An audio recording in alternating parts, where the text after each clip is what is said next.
Yeah, I know Dragon Ball's a long series, but that doesn't mean it can drop the ball whenever it likes. Hey guys, MasakoX here.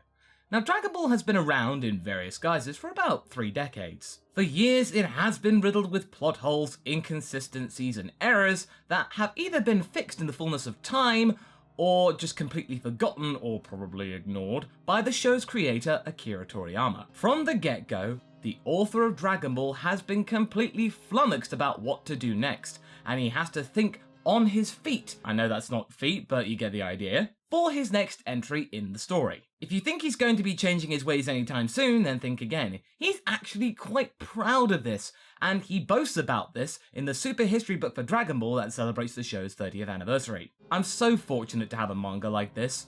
When Dragon Ball began its serialization, I was stuck starting it up straight away with barely any preparation time. So right out of the gate, I barely had a clue what would happen in the next chapter, let alone anything further down the road than that. And yet, it turned out that I liked drawing it this way, because it gave the story a thrilling unpredictability. Even I didn't know what would happen. And so I continued to the very end. I regarded working for a shonen manga magazine as simply a job, but in an odd way, I never stressed out too much in coming up with the story. I suppose it's probably because I was able to loosen up and draw it without putting too much pressure on myself. Essentially, what Toriyama's saying is that he allowed himself to have this cavalier attitude when it came to writing the narrative, because it helped him chill out and actually focus on what lied ahead, instead of just having a point further down the line and going, oh god, okay, how am I gonna get that? He didn't have to worry about that. This lackadaisical approach does produce remarkable results, as we know.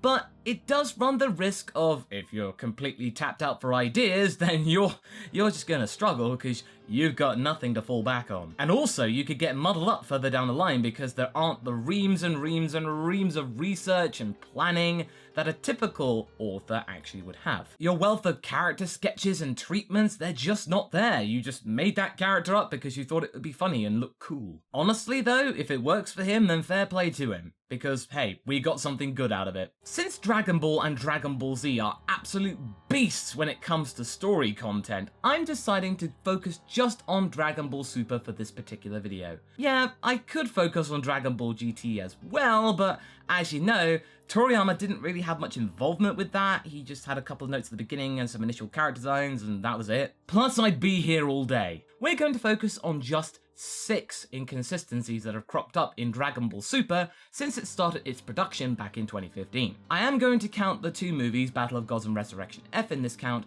because they are narratively attached to their respective arcs in the show. Also, please note, Super is an ongoing series. It is still in development. More inconsistencies and plot holes and errors might crop up between now and when the show ends. I mean, if it ever ends. So let's start off with inconsistency number 1, and the one that bothers me the most.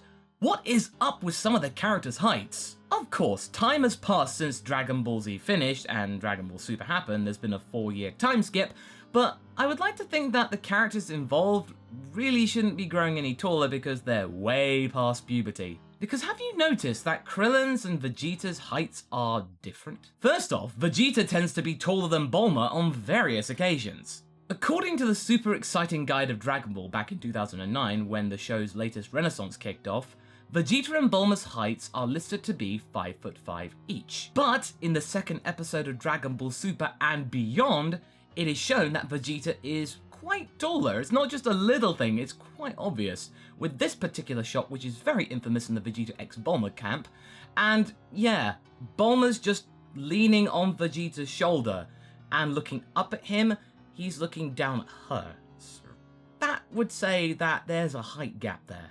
Based on that image and later images in Super, you could probably deduce and make a calculated guess that Vegeta is about 4 to 5 inches taller than Bulma, so that puts him around 5'10", only 1 inch off the average male height in the West.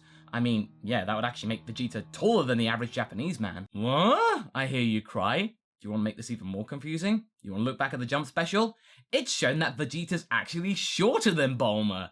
I mean, what gives? Classic inconsistency. As for Krillin, he is listed in the same guide as being around 153 centimeters in height, or about 5'1". In this shot from Dragon Ball Z, even without the hair, Krillin is shown to be past number 18's shoulders and actually quite close to her jawline. Since number 18's height's never truly been confirmed, or I've not been able to find a confirmed height, you could imply that her height's around about the same as Bulma and Chi-Chi's. However, in this shot from episode 84 in Dragon Ball Super, Krillin doesn't even come up to her shoulders, he's way below that. He's lost at least a few inches in height in about 3 or 4 years? I mean, okay. I mean, I know Krillin's short and all, guys, but really? He doesn't have an inch to spare. Okay, yeah, I get it. I know heights in Dragon Ball Super aren't the most important things to worry about. I mean, there are far bigger fish to fry, but it should be noted because, you know, people pick up on this and people do get butthurt. As for Goten, Trunks, and Marin, because, you know, there's been 4 or 5 years, they should have gotten a little bit taller. Okay, don't get me started on that one. Inconsistency number 2, the Dragon Balls and their usage. It's common knowledge that you can wish upon the Dragon Balls once every year. Dragon Ball Super, so far, has covered around 3 years of the Dragon World timeline. How many times has Shenron showed up? About 4 times. First off, there was the time that Goku summoned Shenron when he was asking about the origins of the Super Saiyan God back in, again, age 778. Then a year later in age 779, we got the Pilaf Gang and Sorbet resurrecting Frieza, getting a million Zenny, and then just a whole bunch of ice cream. That is 3 wishes. That's the maximum number of wishes you can actually summon upon Shenron these days. And really, it's only 2 if you are doing multi-res. Well, it kind of gets tricky when you realize between that Resurrection F-Arc wish and episode 68 of Dragon Ball Super, Shenron has been summoned twice. First, during the Universe 6 arc when he's asked about the Super Dragon Balls and he comes up with nothing, and then is wished to scram by Beerus and he promptly vanishes. Then we have the episode of Dragon Ball Super where everybody's clamoring for a wish because, hey, they just summoned Shenron, what are they gonna do? Hijinks ensues, but then it's ultimately settled when we need to see Pan getting cured of her fever. You could argue, since there was only 1 wish granted around that time, then Shenron could easily come back a little earlier than usual, because we did see that in Dragon Ball Z, but in the Buu saga, that Shenron appeared 4 months separate from each of his visits. But it's not really explained. No cursory line or reference or clarification, nothing. Shenron is just there when they need him, just to get some yucks or some plot exposition. And remember, once the wish has been expired and Shenron's gone away, the Dragon Balls turn to stone and only become Dragon Balls again after a year. So I am going to classify this as an inconsistency. Also, guys, plan out your wishes next time. Inconsistency number 3. Gohan's power drain. Yes, I know, we've heard this all millions of times. Gohan's power drain is ridiculous and super, he was hard done by, was pointless trying to flog that dead horse of a narrative plot because we've all heard it time and time again. What can you add, Masako? But it's still definitely worth pointing out the furore that was surrounding the character when Super started. You see, in Dragon Ball Z, in the 7-year time skip between the Cell games and the Buu saga, Gohan suffered a power dip because he chose to focus on his studies rather than martial arts. But despite slacking on his training, Gohan was still able to unlock the powers of Super Saiyan 2 relatively easily, and actually hold his own against Goku and Vegeta in the early part of the Buu saga. In Dragon Ball Super, and to a lesser extent the Resurrection F movie, Gohan's power drain in a little over half the time, 4 years when you compare it to 7, meant that Gohan was barely able to hold on to the initial Super Saiyan form. He was a shadow of his former self, and it was dragged out way too long for any Gohan fan out there. For the best part of a year, the fate of one of our favourite characters in Dragon Ball was tossed around like crazy. Is he gonna get his strength back again? Has he given up? Have Toei just forgotten how to write? I mean, come on, give us an answer, we were all saying. So 7 years of minimal training just makes you a little bit soft around the edges, but you can still perform. And 4 years of slightly less training than that makes you barely able to figure in a fight against Frieza. Right. Okay, I mean, I guess this could have just been Toei and Toriyama's grand plan for Gohan, his new character arc in Super, where he hits his lowest ebb and then rises back up again, only for Toriyama to probably forget how to write him again. We are just left speculating as to why there is such a big difference between Z and Super. Inconsistency number 4. Beerus wiped out all the dinosaurs? What? Beerus? Your claim in the Battle of Gods movie is just simply untrue. I mean, yeah, dinosaurs don't exist in the real world, but in the Dragon world, they're everywhere. Dinosaurs coexist with humans, animals, talking human-animal things, and everyone. Was Gohan's dinosaur steak in episode 88 a figment of his imagination or something? I'm sorry, Mr. Kitty Cat, but I think your brain's just a little bit too fussy after all that sleeping you've been doing. Inconsistency number 5. Hair color. Okay, yeah, we all know about the issue about Trunks' change in hair color. It goes from lavender to blue because reasons. So I'm not going to linger on this point for too long. The reason why Trunks' hair might be blue instead of lavender is because back in the manga, Trunks' hair color changed all the time. If you look at the cover for Dragon Ball Manga Volume 32, Trunks' hair is blue on that. Trunks was narratively dyeing his hair all the time in the early 90s. Now, Geekdom made a really cool video explaining why Trunks' hair color changes in far greater detail than I have, so if you want to check out his video, I'll leave a link in the description and up top. Also, talking of hair color, have you noticed that Bulma's hair color's changed again? It's not that turquoise green shade that we've seen in Dragon Ball and Dragon Ball Z.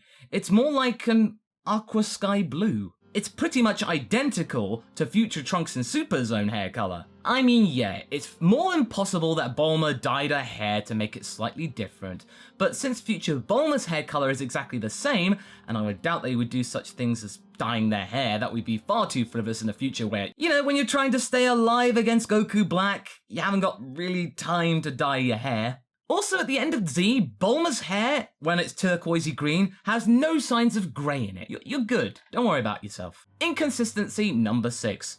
Frieza's power-ups in Resurrection F onwards. Of course, trying to discuss power scaling in Dragon Ball Super is nigh on impossible, and it's not something I wish to do, ever. But what I do want to point out, though, is that Frieza's power-ups from Final Form Frieza to Golden Frieza is a little bit weird from a narrative point of view. Frieza was able to go from his regular final form to Golden Frieza, effectively going from Super Saiyan 1 to Super Saiyan Blue in about 4 months, and it took Goku over a decade to achieve that same increase in power. I mean, sure, you could explain away the fact that since Frieza's a mutant, his power increase and fluctuations are entirely different to any other character in Dragon Ball. Before Resurrection F, Frieza never trained a day in his life, and he just had that power to go toe-to-toe with Super Saiyan Goku. I mean, it would be remarkable to have that explained, you know, a proper reasoning and a little flashback as to how Frieza's race originated?